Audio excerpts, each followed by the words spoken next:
The most important queer film in history.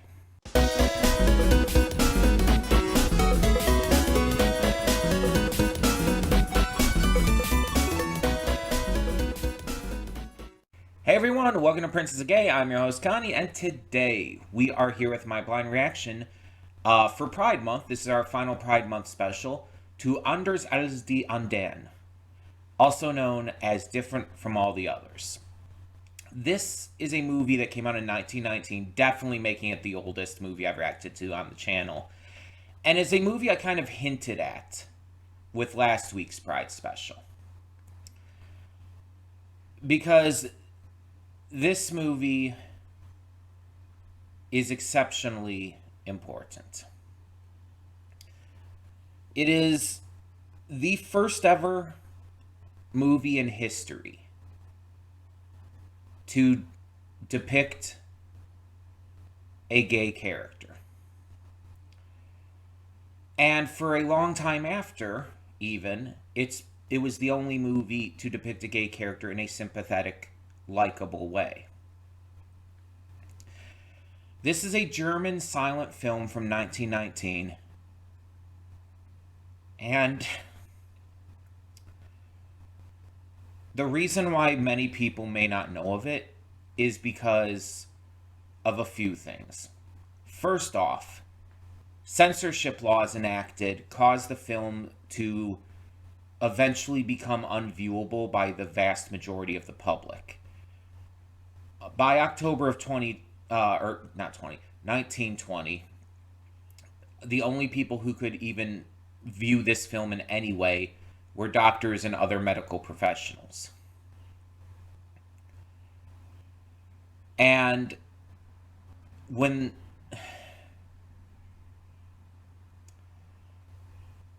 the Nazi Party came to power, this was one of the films they went out of their way to destroy.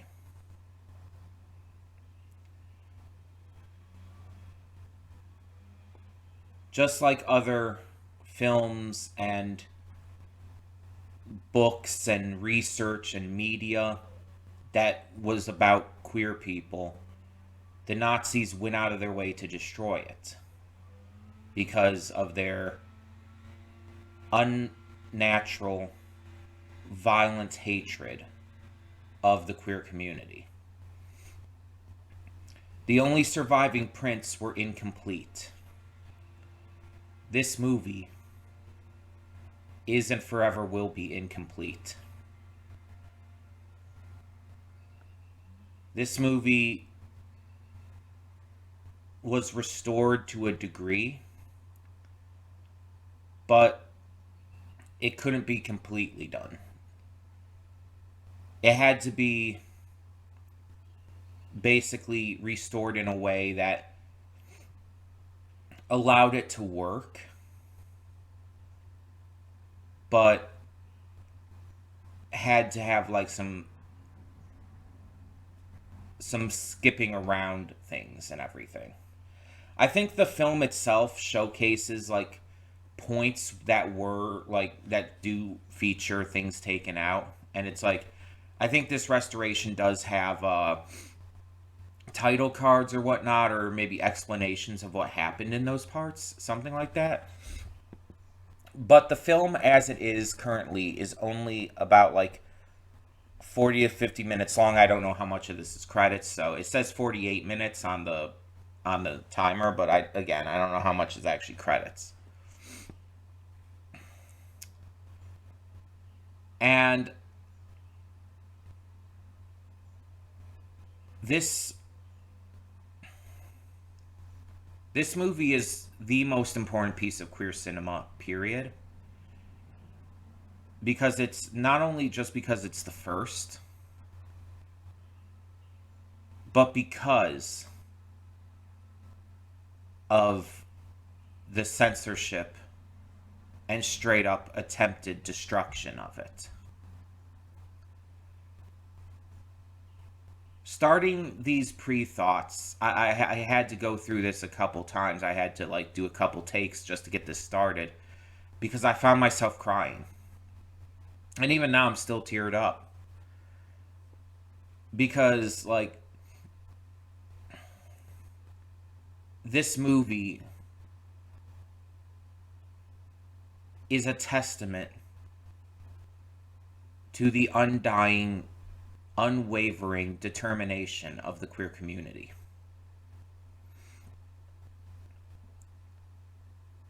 The fact that any of it still exists to any notable degree like this, despite the attempts to fully destroy it by the Nazi Party, just shows, like, this is at least a story that may not be told in its entirety, but still needs to be told.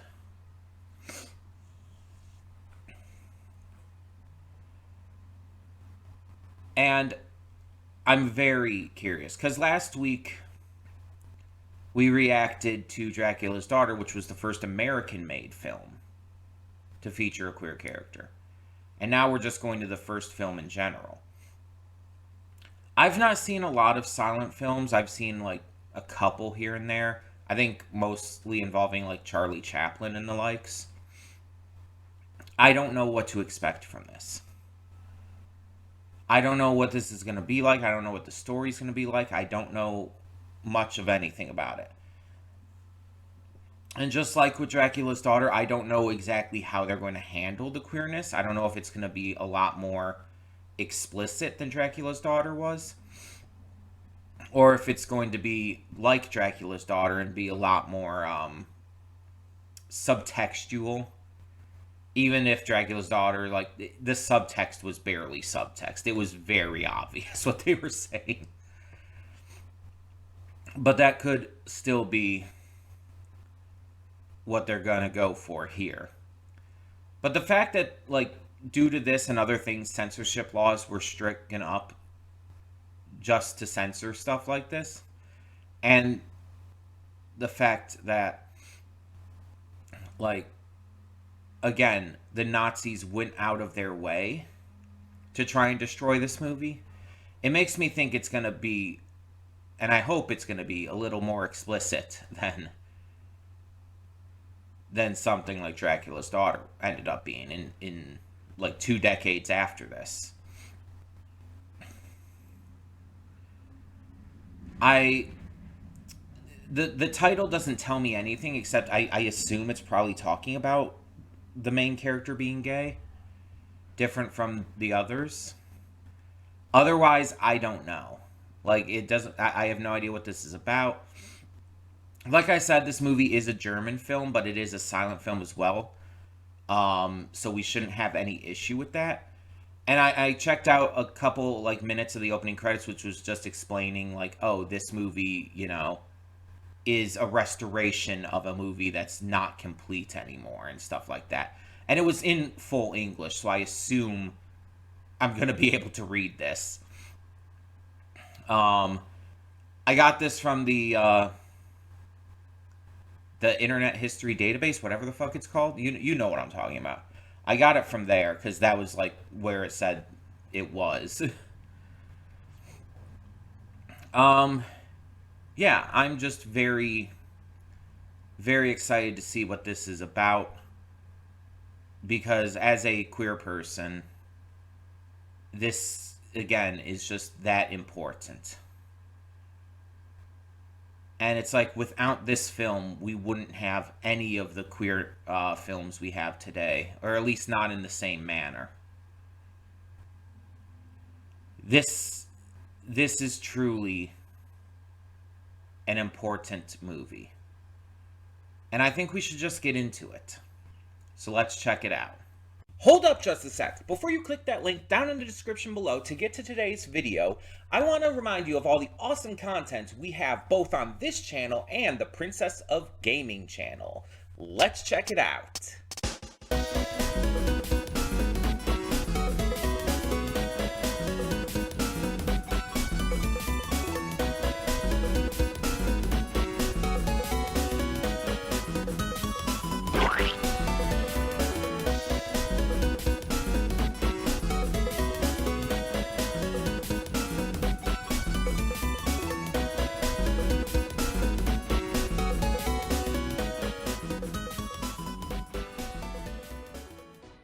And we're back, and we'll begin with spoilers in 3, 2, 1, now.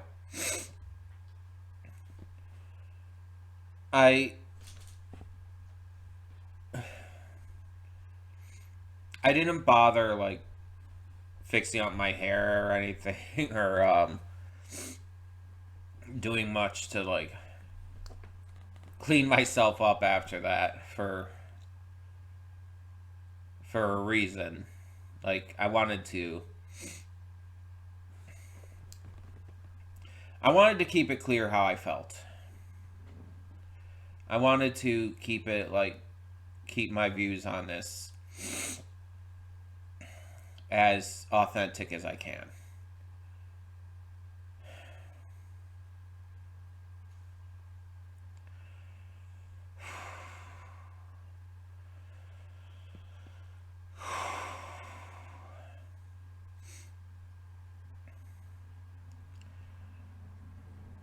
This movie came out over 100 years ago.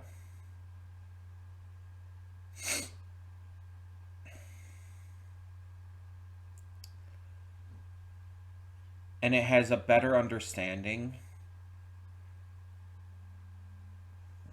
of gay people and the plights they go through than a lot of people nowadays.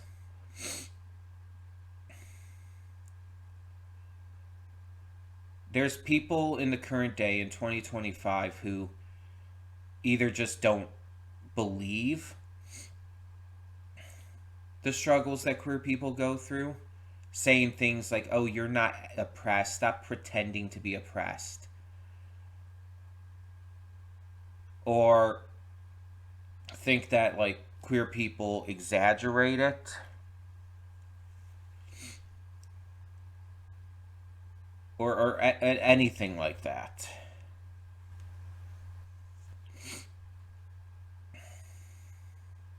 This came out over 100 years ago and is still relevant today.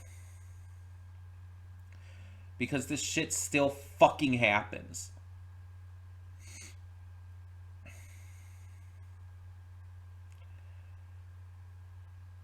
Like, how fucked up is that? That over 100 years after a movie was made explicitly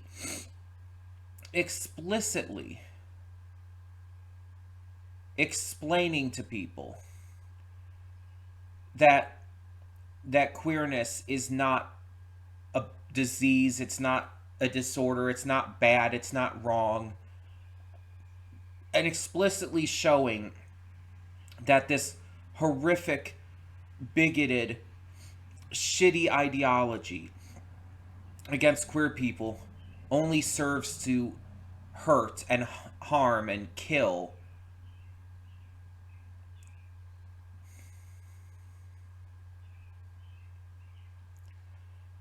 We're still in a world that has not fucking learned its lesson. And I'm sorry, I'm like clearly super fucking pissed at this, because this is very personal to me. Like I said in the reaction, I grew up knowing I was queer. But I was raised in such a way where I had to push it back. I had to reject it in myself so aggressively that I completely refused to believe it or see it. I thought something was wrong with me.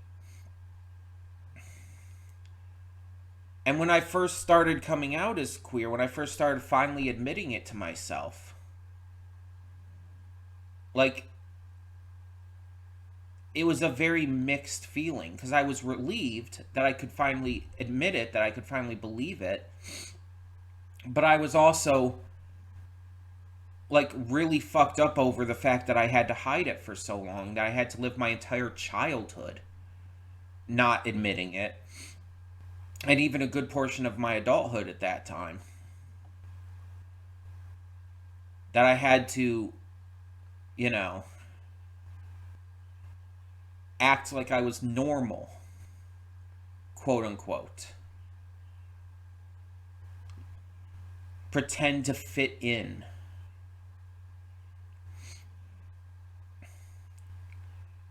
And And the more and more I looked into things, the more and more I learned about things, it's like the more and more I realized a lot about myself.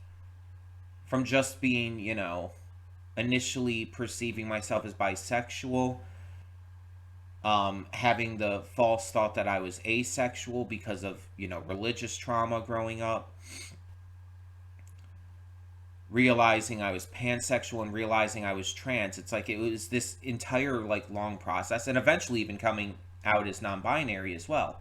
It was this entire long process that was painful. And every step of the way, every time I realized something new about myself, I felt so devastated because I was like, oh, just one more way for people to, discriminate against me, one more way to be mistreated, one more way to, become depressed over. And yeah, like, while my big depressive episodes and stuff in 2013 were due to other stuff mostly, there was definitely a lot of depression that came from coming out as queer because of how other people would perceive me, and I know how other people perceived queer people. And I lost a lot of friends, and that just made depression worse. And there were many times I thought of suicide as a way to get out of that. And there were times where I thought of suicide because I was feeling like there's got to be something wrong with me, right? If everybody's treating me like this, if everybody's, seeing me this way, then I've got to be the one in the wrong.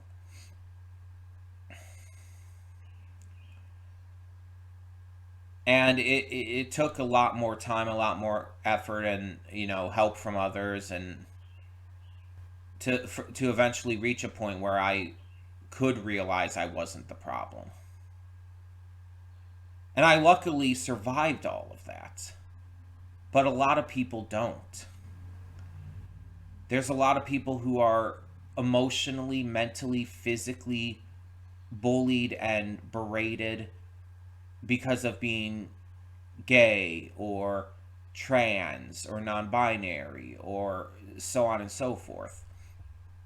And these people end up committing suicide, or in some cases are even just straight up murdered because of who they are.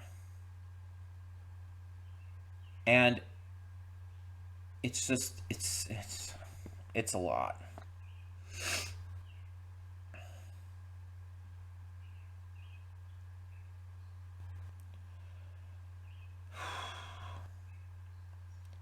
And I hate that this movie didn't have a happy ending. Like, I was really hoping that Kurt would come back and, like, at least be there for Paul after losing everything, but nope. Paul just fucking committed suicide because... And I'm not blaming him, I'm not blaming Paul.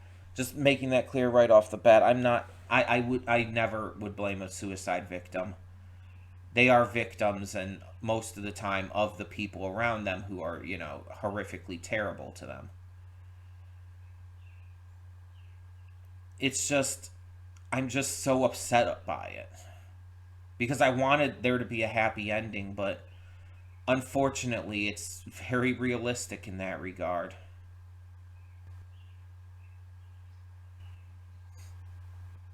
And,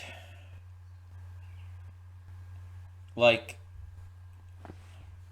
Kurt wanting to commit suicide at the end there as well, it's, like, very, very much read as a bit of a Romeo and Juliet situation, which, further cements the love that they had for each other that was unfortunately mostly unspoken. Like, it was clear that they had love for each other, but nothing was ever, like, directly stated between them. They never admitted their love to each other, even though it was, like, again, they both knew it was obvious.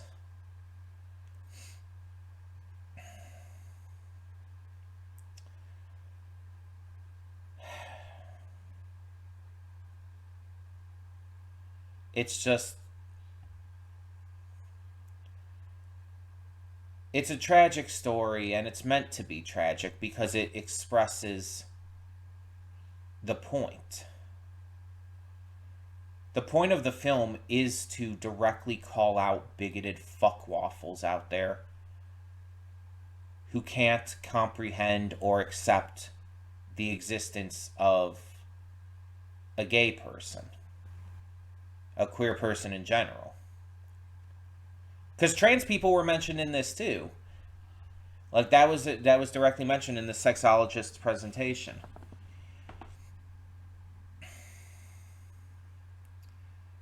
And it's a message from, again, over 100 fucking years ago. I'm gonna keep hammering that in because that's a huge deal. Over 100 years ago, they were telling us to get our shit together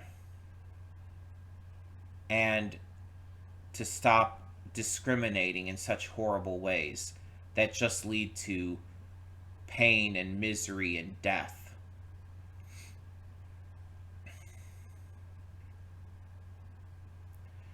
And I broke down at the end because of how much this movie meant. Like, I wasn't wrong calling this the most important queer film of all time.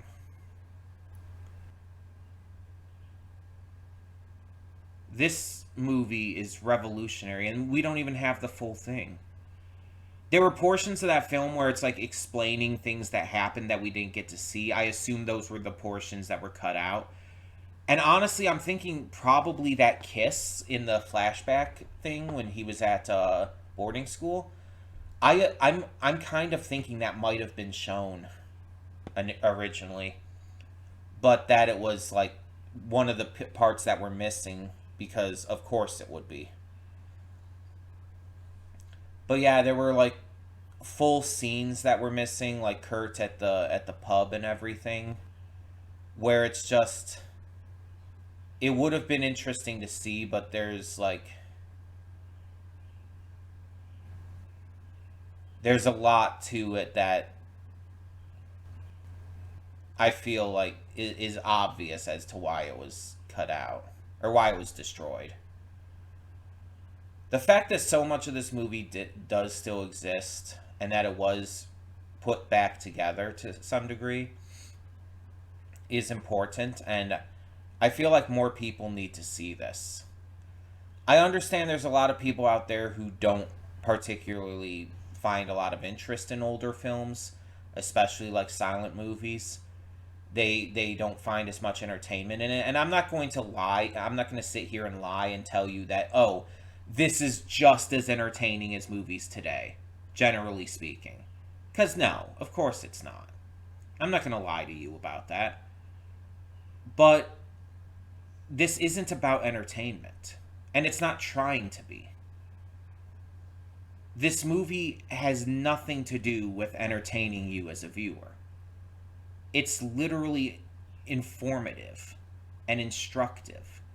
It's trying to teach its viewers about basic human decency. That's the point of this film. And I guess it just unfortunately didn't work as well as it needed to. I want to look up something though, real quick.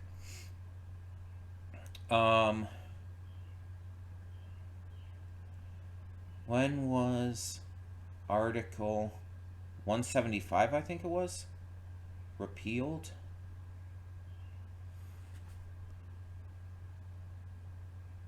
Wow. Article 175, which criminalized homosexual acts in Germany, was fully repealed in 1994. I was born before it was repealed. This movie came out in 1919, over 100 years ago. And it was only repealed 31 years ago.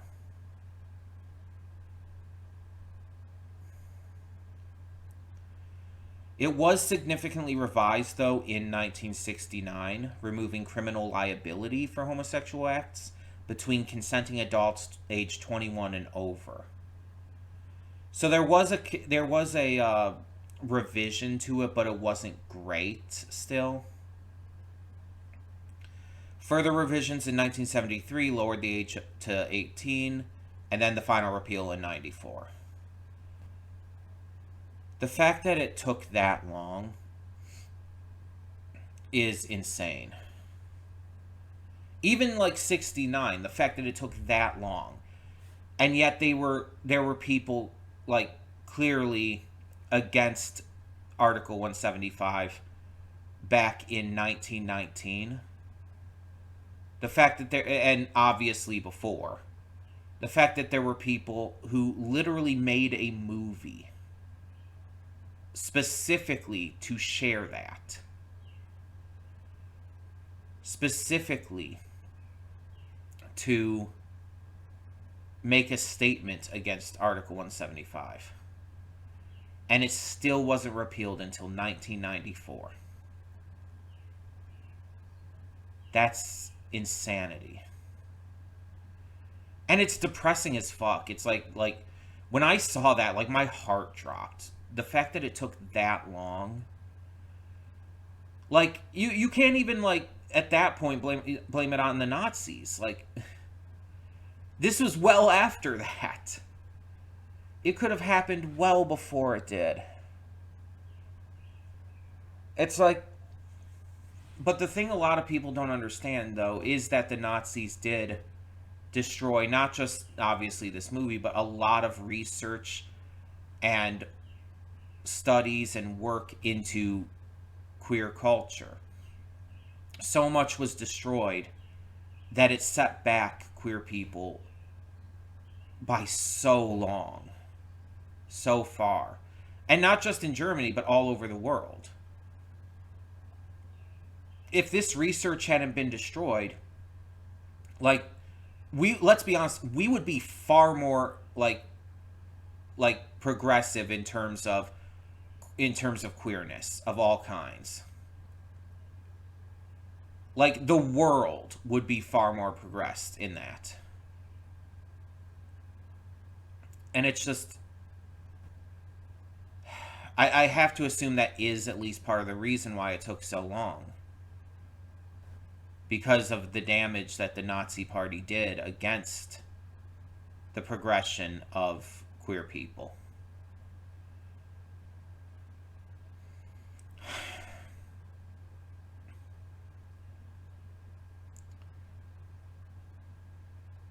And I like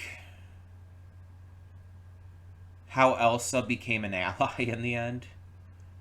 When she, even though she had a crush on Paul, like when she realized it wasn't going to work out, she still wanted to be his friend and wanted to be there for him. And like even at his funeral, she stood up for him and everything. It's like, that's a real one. She realized that she couldn't get together with the man she had feelings for, and instead became his staunchest ally. Like, that's a real one right there. Elsa's a homie. And Kurt, like, finding out about all of this, like, after having, like, you know, ran away because of everything that had happened. He comes back finding out that the man he loved committed suicide because of all of this shit. And you know he heard the exact reasons why it happened too. And again, him wanting to commit suicide himself at the end, but being told, no, stick with this. Stay alive and work to change things.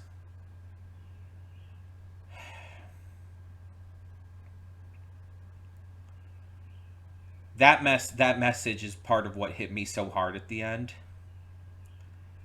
Because it's a message that I wish I had been told a lot sooner. than I was. And I've obviously heard that message by this point, but it's a lesson that if I had been told sooner, I wouldn't have been as suicidal and like depressed. And again, I would have come out a lot sooner if I knew that kind of thing.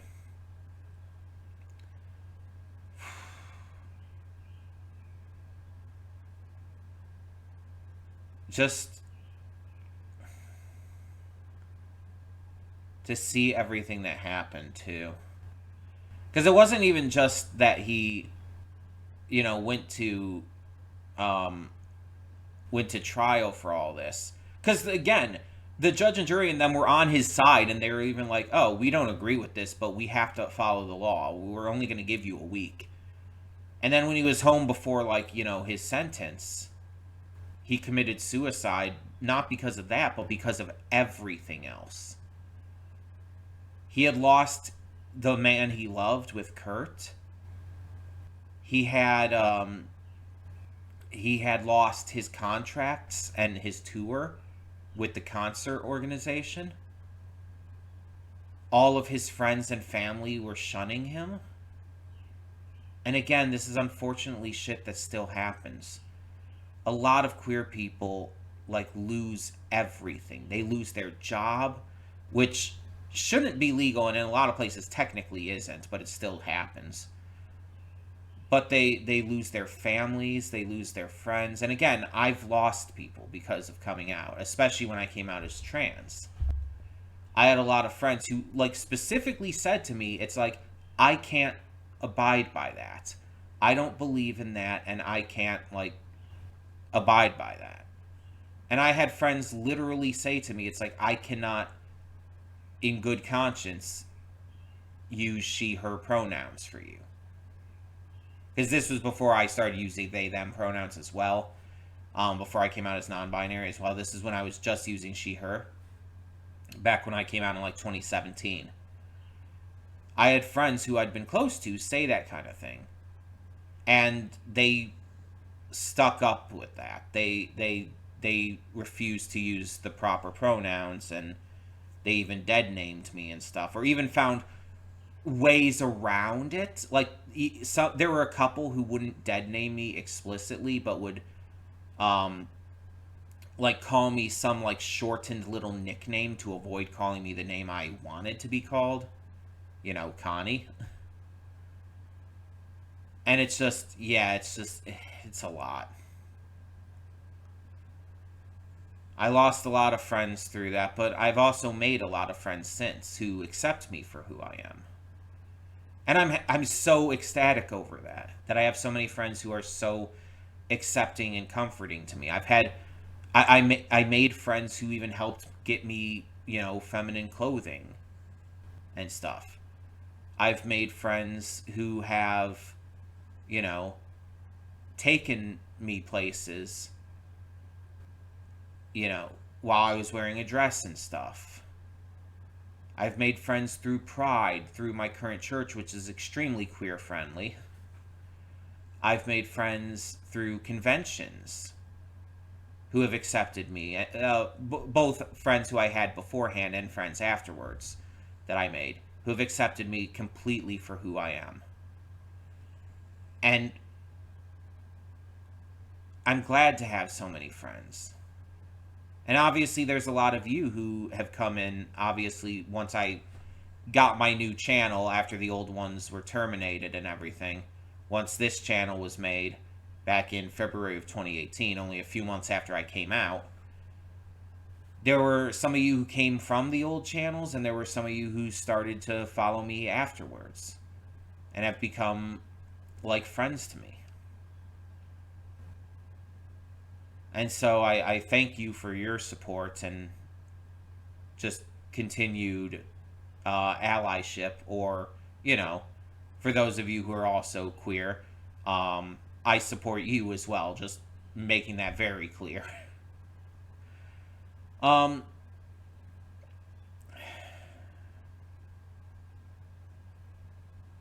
really wish more people could see this movie, and I wish people could see it in its entirety. But I feel like there's a lot of people who just wouldn't watch a silent film from 1919. And I feel like that's just a big shame. This movie like is so good and so important. Because I do think it is a good movie too. I think it's a genuinely good movie. It's not like amazing, but it's well made. And hell, maybe if it had the entirety of itself still intact, maybe it would be even better. Maybe it would be amazing. But I mean, I can only say based off of what we were shown.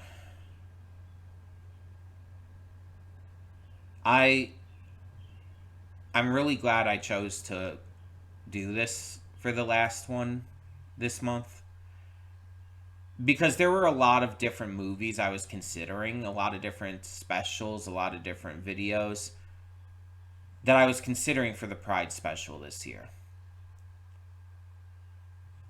And I had to kind of like pick and choose four of them to do that would be the most interesting to me. And I'll be honest with you, up until like last week, this was not going to be one of them.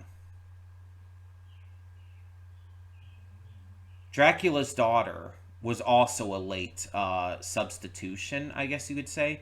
There were other movies that I were going to choose, more modern movies that, touched on things in a more modern way, I guess. But then I remembered I remembered Dracula's Daughter from the panel I've done, the queer representation in media panel, and because I saw like someone talking about Nosferatu, and it made me think of Dracula, and then I was at the time already thinking about Pride Month and all, and so it kind of just all connected, and so I remembered that I had that on my panel, and I'm like, I never actually watched that. Maybe I should do that.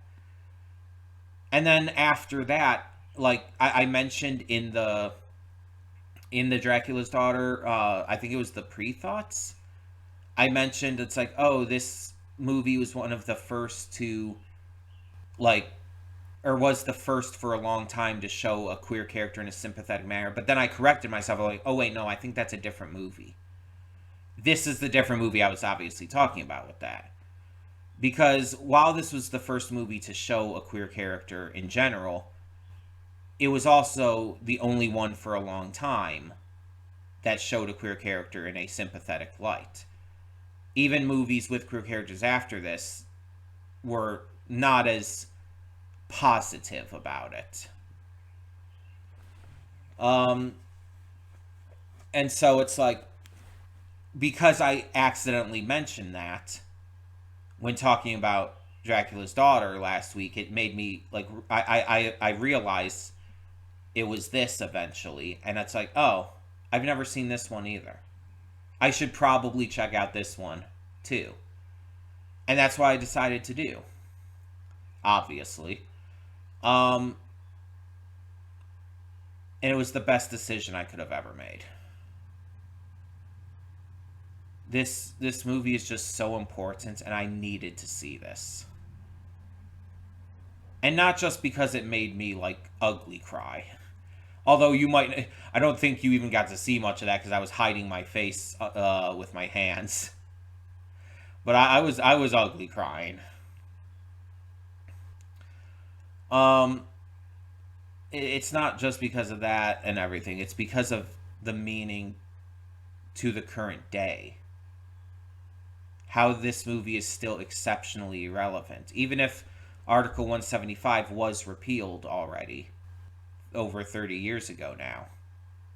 It's like this still connects to a lot here in America and in other countries around the world. It's still a case of being relevant for the wrong reasons. So much pain, misery, death still exists. And this is why Pride Month exists. Pride Month is here as our stand to fight against the oppression in the world that tries to bring us down. And we do so just by finding a way to exist, to live, to have fun as a collective.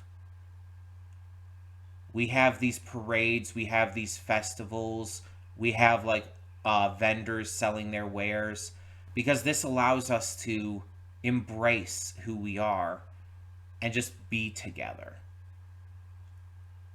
A lot of Pride events will have drag shows, music performances, dance performances, and it's like this is stuff that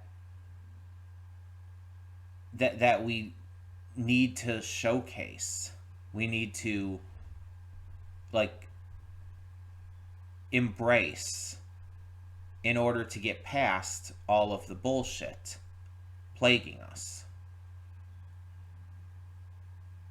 We're never going to progress to where we need to be if we don't fight back. And sometimes fighting back just means, celebrating together.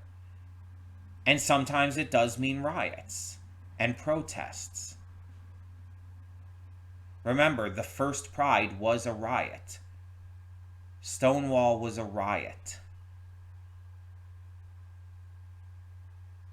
Pride as it is exists because of that shit. And we need to continue when necessary.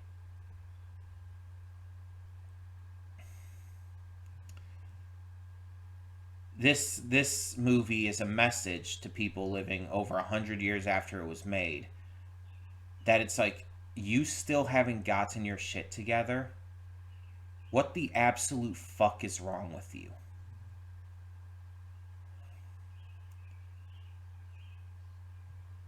And that's why this movie needs to be seen by more people.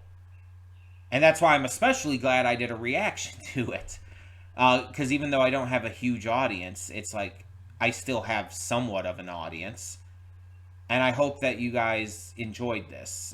This probably isn't going to get a huge amount of views, but I hope that that you guys enjoy this. I hope that this, even if you're just an ally, I hope the meaning of this film really gets to you. Yeah, it's just, this was something special, especially for the time it came out. This was so aggressively ahead of its time. And it's just, I'm so happy I finally got to see this. But I'm also sad because the movie made me sad. Made me emotional on a lot of levels, to be fair.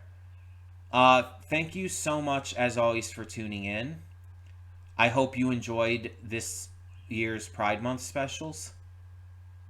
We'll be going as normal from here on out. I don't think there's going to be any other big monthly specials until the Halloween special in October. So look forward to that, but we still have our end of the movie weeks. Because you're seeing this on Sunday. This next week is going to be our end of the month movie week for June. So we're going to be getting to a lot more movies. We're going to be doing romance movies, so that's fun. We go from like a bunch of queer stuff during the month to romance movies that, let's be honest, are more than likely entirely cis and heterosexual. But a good romance movie can still be enjoyable. So, even if it is cis and heterosexual. But yeah, hope you enjoyed these reactions. Hope you enjoyed this one especially. I would love to hear your thoughts. Tell me in the comments below what you thought of let me try to get this name right. I had the name down before, and it's just like I was like so flustered by the film at the end there. Anders als die Andern. No, it's Alders. Alders als die Andern. I think I might have written it down a little wrong. I don't know. Either way, thank you so much for tuning in. I'm Connie, and I'm signing off. See y'all next time.